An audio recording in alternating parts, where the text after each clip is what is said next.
Coming in at number 5, Nemo was dead. Released in 2003, Finding Nemo tells the story of an overprotective clownfish named Marlin, who, along with a regal blue tang named Dory, searches for his missing son, Nemo. Along the way, Marlin learns to take risks and comes to terms with Nemo taking care of himself. It is a triumphant father-son tale. However, this is ruined when you find out that Nemo may have been dead the entire time and that Marlin was hallucinating everything that happened. This theory states that Nemo died in the shark attack that killed his mother and his siblings at the beginning of the movie. The rest of the story that follows is Marlin trying to cope with the loss and tragedy. Moreover, Marlin's entire journey throughout the movie is a spot-on allegory for the 5 stages of grief, and his or the examples for why that's the case. He doesn't want Nemo to go to school because he isn't ready. That is denial. Marlin yells at Nemo for swimming too far out. Anger. Marlin joins Dory, turtles, etc. to find Nemo. Bargaining. Marlin watches Nemo get flushed down the toilet. Depression. And at the end, Marlin learns to let go of the past and change his ways. Acceptance. Also, if you really want to cement this theory, in Latin, Nemo means nothing. It literally translates to nothing, meaning he doesn't even exist. So, childhood ruined. Sorry. Coming in at number 4, we have Andy's mum is a toy abandoner. Yeah, this one is crazy. A lot of us grew up with Toy Story, I certainly did. The movie was released in 1995 and takes place in a world where anthropomorphic toys come to life when humans are not present, with the plot focusing on the relationship between an old-fashioned pull-string cowboy doll named Woody and an astronaut action figure Buzz Lightyear. These are all toys that belong to a young boy named Andy. This theory goes, however, that Andy's mum is a toy abandoner. According to one theorist, Andy's mum was the original owner of Jessie. If you remember Jessie's flashback of how she ended up discarded and boxed with her owner Emily having given her away after growing too old to play with her. If you put 2 and 2 together, the logical conclusion is that Andy's mum is Emily. To add fuel to this theory, in the movie, Andy wears a human-sized version of Jessie's hat, 4 years prior to Jessie appearing in Toy Story 2, and to top it off, in the Jessie flashback scenes you can see that same hat hanging on the bed of young Emily. Case closed. Emily is Andy's mum, and Andy's mum is cruel and she needs to go to prison. Coming in at number 3, who is Andy's monster? As we know, Pixar movies all exist in the same universe. They are all connected, so saying that Inside Out is connected to Toy Story 3, which is connected to Monsters Inc. Since this reveal, many have been making assumptions as to who the monsters are of other children in the universe, particularly Andy from Toy Story, because as we know, Monsters Inc., every monster has a child, and they come into their room at night and scare them. Boo. So this theory was sparked after the release of Monsters Inc. after Jessie from Toy Story appeared in Boo's room. However, we don't know if every child in the human world has a monster, so one person decided there was only one way to figure it out, and that was by finding Andy's door in the monster world. We know that this is what Andy's door looks like. It is a white door with 5 rectangular panels. Now that is tough to spot in Monsters Inc. simply because of how many doors there are. Just take a look. Here we encounter a hiccup though. We know that Monsters Inc. is set in the future with the doors serving as a time portal. Monsters Inc. was released in 2001, so we can assume that perhaps they travelled to Andy's door way earlier. So let's head to Monsters University. And we have found it. This is Andy's door. Let's return to the picture of Andy's door though, the one with the cardboard box and the wallpaper with blue and clouds on it. Now take a look at this picture. Right when the monsters are all warming up before scaring in Monsters Inc., one of the backgrounds Randall is camouflaging is Andy's wallpaper. There we go. Toy Story Monsters Inc. connected, and that is the monster of Andy's. Coming in at number 2, Carl is Dead. Up is a great movie, a tearjerker, a movie we still think about with sadness, but a great movie nonetheless. Released back in 2009, the film centers on an elderly widower named Carl Fredricksen and an earnest boy named Russell. By tying thousands of balloons to his house, Carl sets out to fulfill his dreams to see the wilds of South America and complete a promise made to his late wife Ellie. We're all familiar with the story, however there is a truly bleak theory out there that is going to crush all of your hopes and dreams. This theory states that Carl is dead, and was dead the entire time. It is said that he died at the beginning of the movie, and everything following that is his journey to heaven. According to some theorists, he passed away in his sleep the night after the courts tell him he needs to leave his home and move to a retirement home. Following on from that, it is also said that the young boy Russell is Carl's guardian angel, and that he needs one last badge in order to become a senior wilderness explorer, or in this interpretation, the last act that would earn him his wings. I quote, "I could help you cross the street, I could help you cross your yard, I could help you cross your porch. Well, I gotta help you cross something." Turns out he may be helping him cross over to the other side.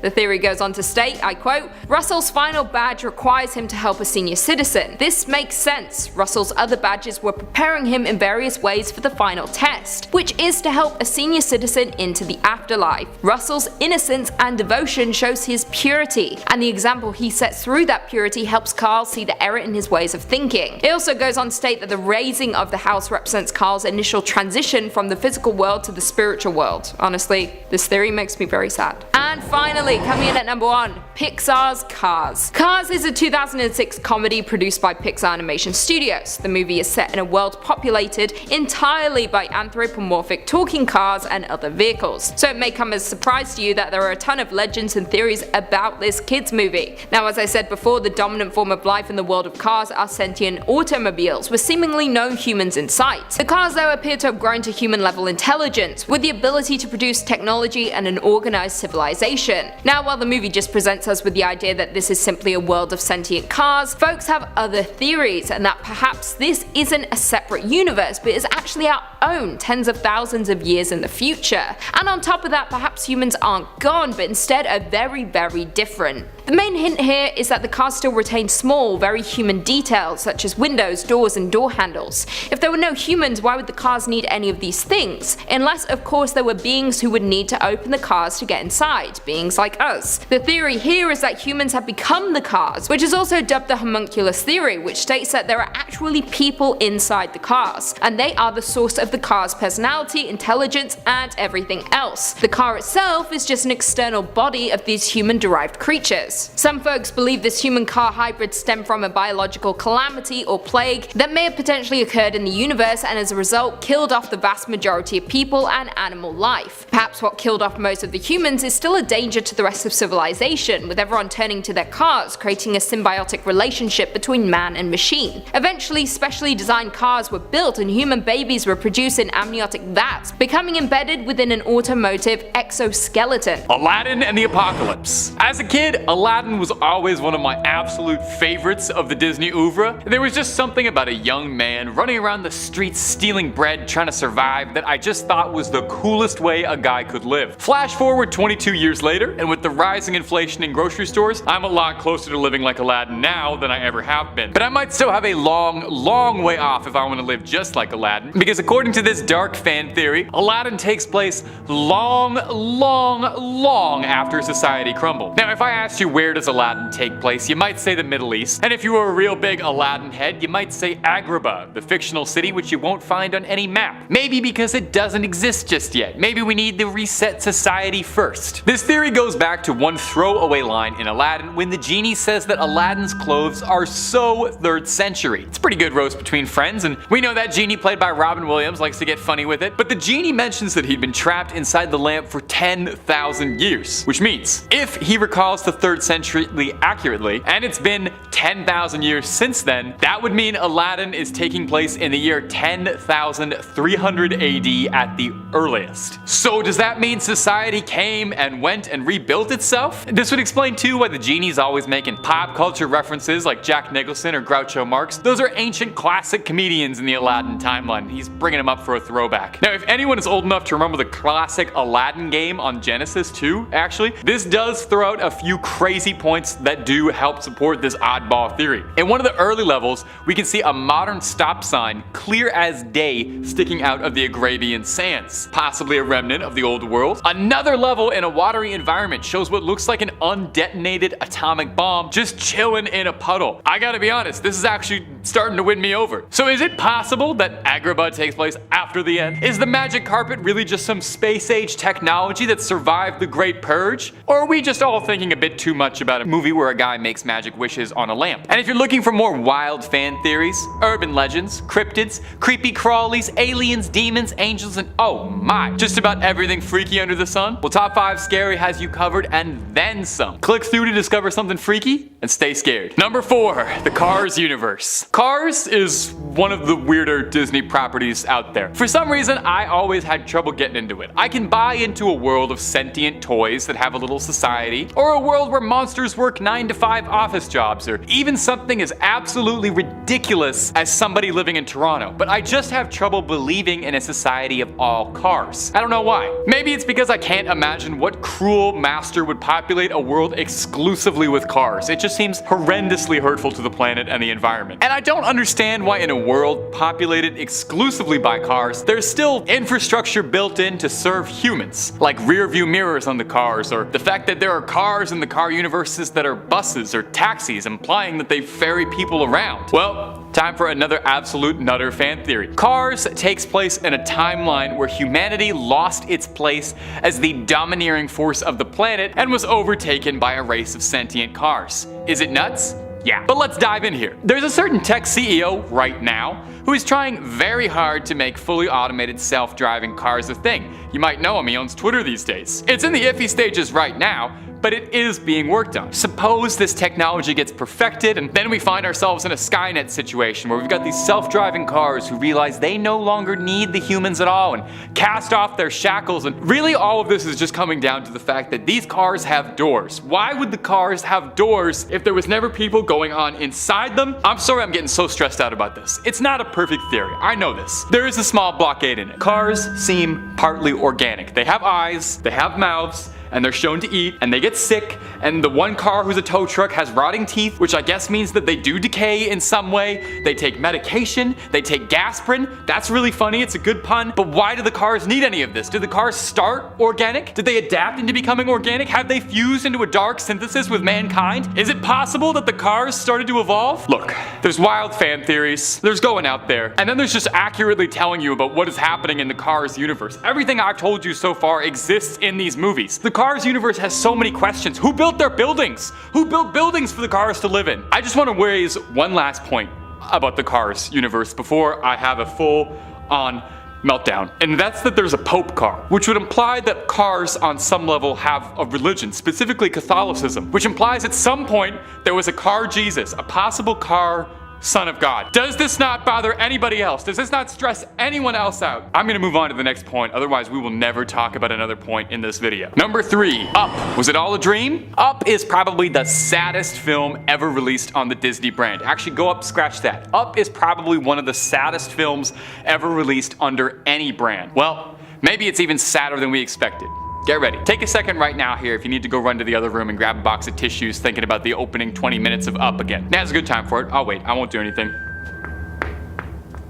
Okay, you back? So this tragic theory posits that all of Up, the fantastical adventure through the sky, Russell the dog, all of that, it was all just the fading dream of Carl, who was slowly passing from this world, ready to be with his wife once again. The theory states that Carl passed peacefully in his sleep when he asked to leave his house, and the whole film is this dying dream. The theory includes that Russell, the adorable junior camper who helps Carl on his journey, is actually a guardian angel of sorts. He's a young angel trying to earn his wings, which he refers to as his wilderness explorer badge. He even says at one point he needs to help Carl cross something, and needs to help him cross something? Paradise Falls is pretty easy to make out as a possible allegory for the afterlife and the heavens above, and the whole journey about floating up to the sky to fulfill your wife's wish does have a sort of beautiful passing from this world esoteric vibe to it. I think the only thing keeping me from really getting into this fan theory is that it takes an already heartbreakingly sad film and makes it even needlessly sadder. Carl promised Ellie he would take her to Paradise Falls someday, and I won't let any fan theory take that away from me. I literally started tearing up reading the plot summary for Up writing this video. Don't tell me he didn't actually make it. But still,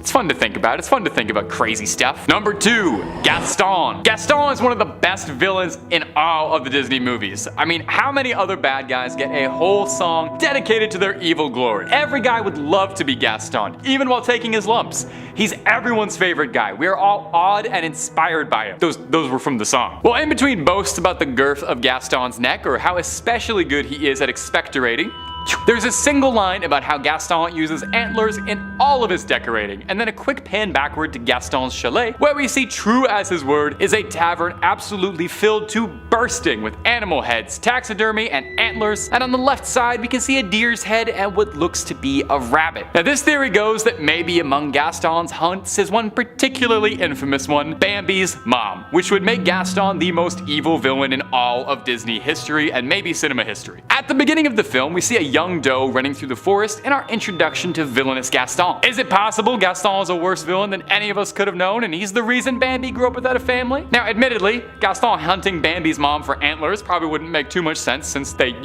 don't have antlers. But among Gaston's many accomplishments, we know for a fact that reading is not one of them. So let's assume he doesn't pick up a lot of nature textbooks. There's not a mountain of evidence for this one. Really, it's more simple and conjecture than anything. But you have to admit, it would work. It flows nicely. Gaston is already a boisterous, loudmouth braggart. Wouldn't it make sense that he'd be the kind of guy to shoot a mama deer just to prove he could? It makes sense that one of Disney's most gloriously bad guys just a little bit more bad. And we love a bad boy. And no one's badder than Gaston. No one's radder than Gaston. No one hunts the parents of deer like Gaston. I'm sorry, that was just for me. Number 1.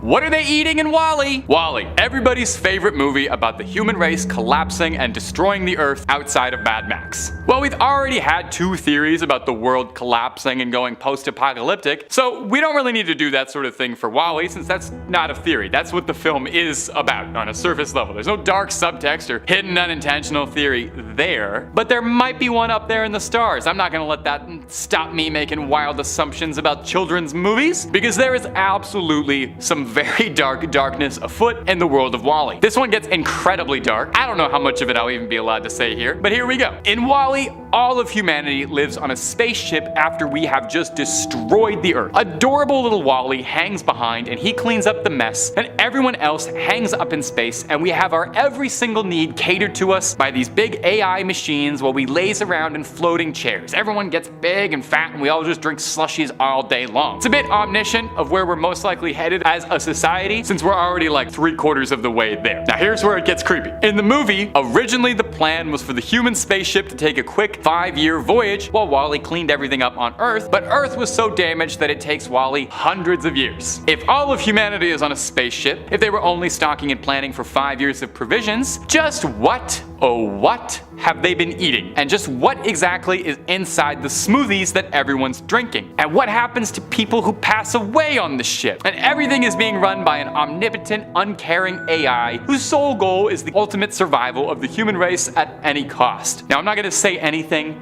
at all. I'm just gonna put those pieces of evidence on the table, and I'm gonna back away, and I'm gonna let you think about whatever is happening up there, and you tell me if you can ever look at WALL-E even remotely the same way again. Coming in at number 5, Cinderella. Cinderella is a movie from the 1950s that we all grew up watching and loving. Its story followed Cinderella, a woman who has a dream of attending the royal ball so she can meet the Grand Duke. However, her dream is hindered by her evil stepmother, but luckily for Cinderella, she gets her own help from her fairy godmother. However, in the Brothers Grimm version of the story, Cinderella takes on a much darker tone, and I mean much darker. In the section of the story where the evil stepsisters try on shoes to prove to the prince that they should marry them, one of the sisters cuts off her toes, and the other her heel, so that they can both fit into the tiny glass slipper. The prince is then notified by doves that there is blood on the shoe, and ultimately discovers that the true owner is Cinderella. So sweet. So, once the stepsisters realize that they should try to win over Cinderella, they attend the wedding, only to have their eyes pecked out by birds.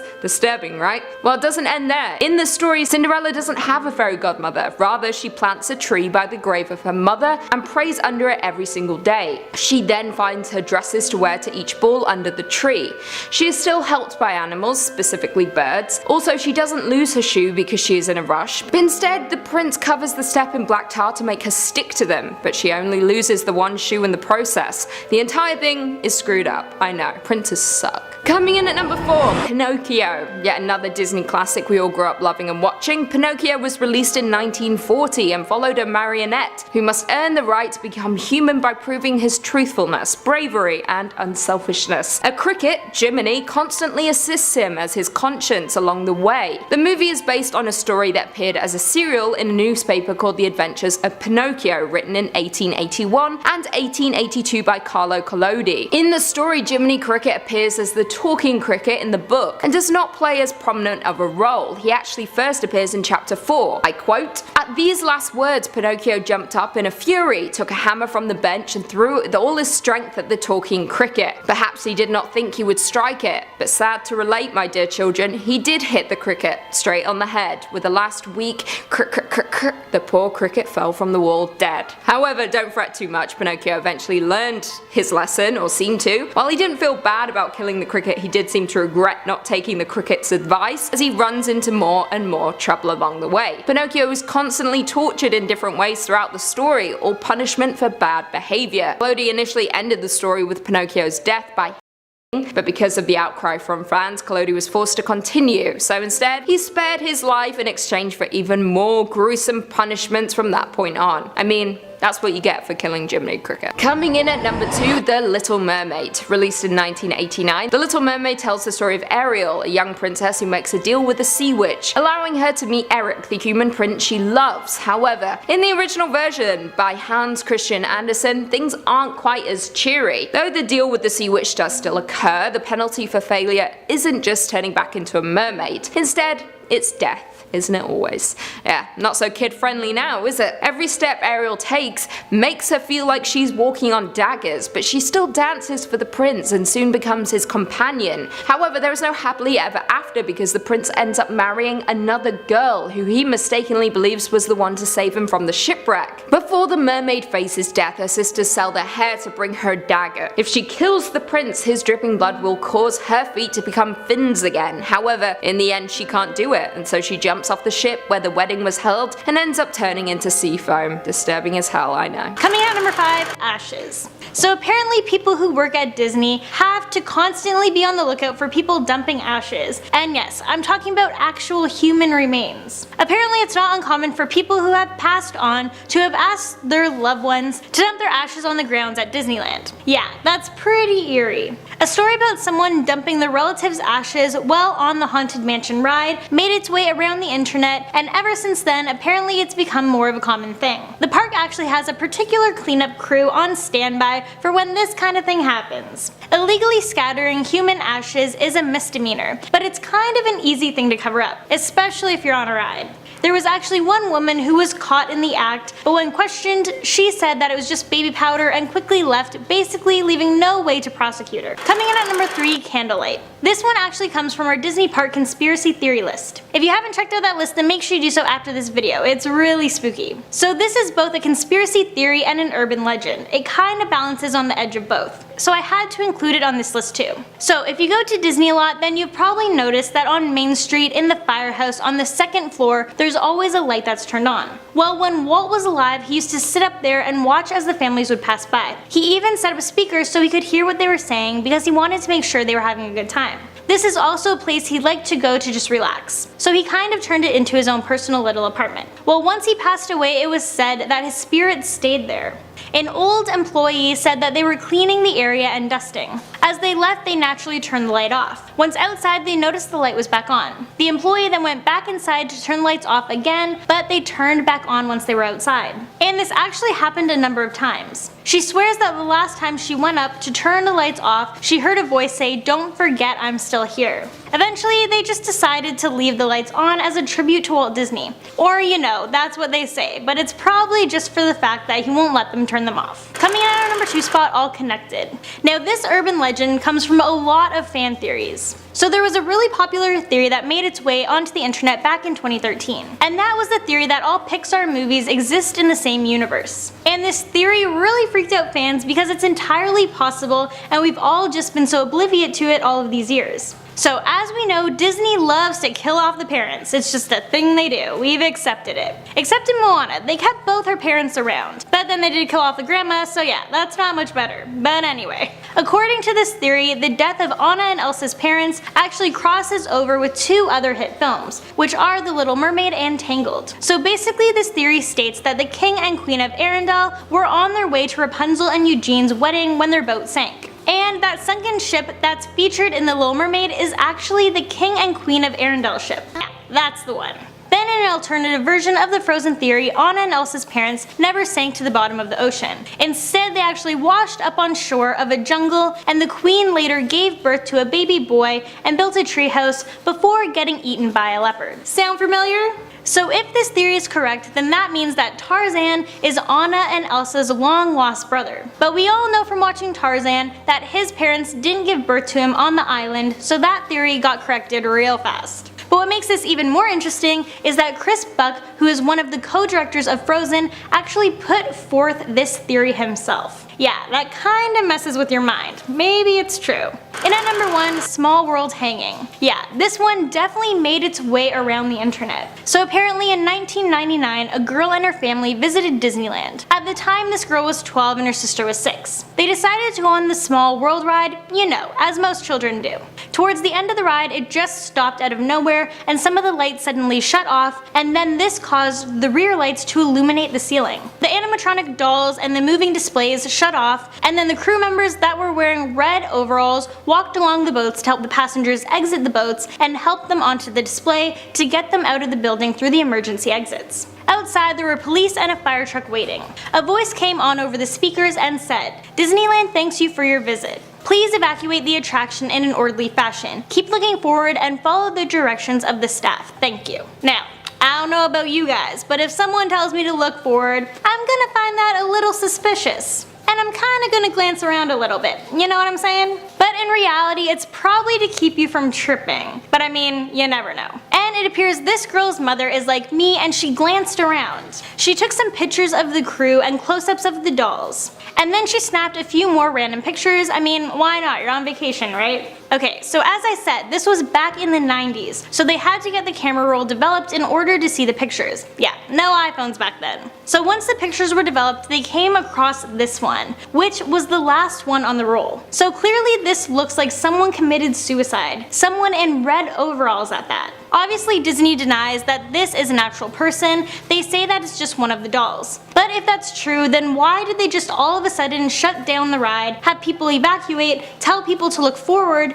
and have police and an ambulance outside? Some people have claimed this is a hoax, but I don't know, seems pretty real to me. Let me know what you think down below. And at number 5, Pirates of the Caribbean. Let's start off our list with one really unsettling detail that you may not have known about Disneyland. The Pirates of the Caribbean ride is one of the amusement park's most famous attractions. Hell, it's what spawned a whole darn movie franchise. But it's got a pretty sinister secret. Back when it was being built, Disney's Imagineers used real human bones to construct the skeletons that first appeared on the ride when it opened in 1967. All because fake bones looked rather unrealistic. These bones, procured from the UCLA's medical school, were eventually replaced with fake ones, although many people still believe that the damage has already been done, and that the ride is haunted because of it. Also, many people still think that the skull and crossbones in the ride's headboard at the start are real bones. Plus, worth noting that many park visitors over the years have gone in trouble for scattering the remains of dead loved ones at various park attractions, including Pirates and the Haunted Mansion. Kinda eerie. And at number 4, The Hunchback of Notre Dame. Many of the Disney films we know and love are based on pretty dark stories. The Hunchback of Notre Dame is no different. The original story that the 1996 movie is based on is from a novel by Victor Hugo of the same name. In the book, Frollo orders Quasimodo to kidnap the gypsy Esmeralda out of his obsessive lust for her, and he's generally the catalyst for many of the terrible things that happen in the narrative. Now in the film, Frollo is just as awful, but at least the movie ends on a positive note, with Frollo dying and all of the good guys achieving a happy ending. The ending of Hugo's novel has a very different conclusion than the film. Esmeralda is hanged, and Quasimodo pushes Frollo to his death off of a roof for betraying her after handing her into the authorities. Quasimodo then visits Esmeralda's grave, and ends up starving to death there because he doesn't want to leave, with his body turning to bones and dust, eventually being found years later. So yeah, I can see why Disney opted out of the more morbid ending. Good marketing too. And at number 2, River Country. There's a whole lot of tales online about urban explorers venturing out into abandoned Disney theme parks, and recollecting what they've found there, which is usually pretty scary. One in particular, from a Reddit user named DomTheCreator14, decided to explore Disney's River Country, which had opened near Disney's Fort Wilderness Resort and Campground in 1976 in Florida, and was eventually closed in 2001, left to deteriorate. This explorer's friend had heard a story from another employee who worked security that had been sent out to River Country to investigate an intruder, only later to be found crying on one of the lake docks, with what appeared to be a little girl who had slit her wrists. The girl had disappeared shortly afterwards. When the explorer got to the abandoned park, he noticed that the electricity was still on in certain parts of the park. He witnessed several ghosts and spirits as he ventured through it, including one that was a security guard who he claims had blood flowing out of his nose as his eyes rolled back into his head. After the explorer's visit, he did some research and discovered a few things. One ghost, who had appeared to be a soldier, may have been the spirit of a 49-year-old man who was a World War II veteran, who died in the park shortly after it opened. Another object, a wig that had strangely appeared while he was walking through the haunted mansion, may have had ties to a Disney park employee who had been shot in the head, and found inside his car that had fallen into a swamp near his house. In the trunk of the car was a broken ghost prop from the haunted mansion, with the ghost's hair allegedly being almost identical to the wig that he had found.